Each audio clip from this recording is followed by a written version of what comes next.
Halloween is such an exciting time of the year, isn't it? But it can also come with its unique set of challenges, especially when you're parenting a child with special needs. The key, though, is to focus on the treats and not the tricks. Let's dive into some tips and tricks to make this Halloween a magical one for your family. First, let's talk about costumes. Now, Halloween costumes can be a sensory minefield for some of our kids. Itchy fabrics, tight elastics, and scratchy tags can all turn an exciting event to a sensory nightmare. So here's the first tip: prioritize sensory-friendly costumes. When selecting costumes for your child, look for those that are soft, tagless, and have minimal seams. You can even find costumes with built-in sensory features like weighted vests or pockets for fidget toys. Consider your child's sensory sensitivities and pick a costume that respects their comfort zone. Then the next is all about embracing creativity. Some kids might have very specific preferences when it comes to dressing up. So don't be afraid to think outside the box. If your child wants to be a pirate princess or a superhero in pajamas, go for it. It's all about their comfort and joy. Now, let's talk about the big night, Halloween itself, and the magic of trick-or-treating for children with special needs. The thought of approaching strangers' houses or dealing with crowded streets can be overwhelming. So here's another tip: consider a practice run. A week or so before Halloween, take your child on a practice run to visit a few neighbors' houses during daylight. This will help them become familiar with the process, the concept of trick-or-treat, and the idea of receiving candy. Make it a fun and low-pressure experience.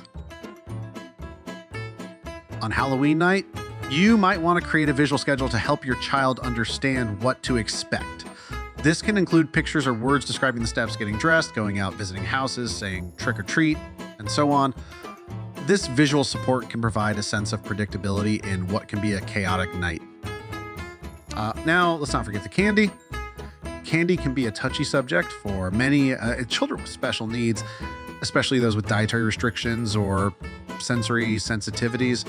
So tip number 3 is all about crafting your Switch Witch strategy. Further Switch Witch is a fun and inclusive idea. After the trick-or-treat adventure, your child can exchange their candy for a toy or treat of their choice. It's a way to make sure they feel included in the tradition without the stress of navigating the candy aisle. But what if you prefer to keep the candy? That's perfectly fine too. You can help your child sort through the candy, separating what they can and cannot eat. It's a great opportunity to teach them about their dietary needs and have a conversation about moderation. Remember, your child's well-being always comes first. That's the most important treat of all. As we wrap up this Halloween special, my parting words to you, dear parents, are to embrace the festivities and enjoy the magic of Halloween with your child. Make it a sensory-friendly, inclusive, and memorable experience, and most importantly, focus on what makes your child happy, comfortable, and safe. Thank you for joining me today. As always, we're here to support you on this incredible journey of parenting children with special needs. Be sure to subscribe, like, and comment. If you have any questions or topics you'd like us to cover, feel free to reach out to us at ABC4IP. Wishing you all a spook-tacular Halloween filled with love, joy, and lots of treats. Take care, and we'll catch you in our next episode. Happy Halloween, everyone!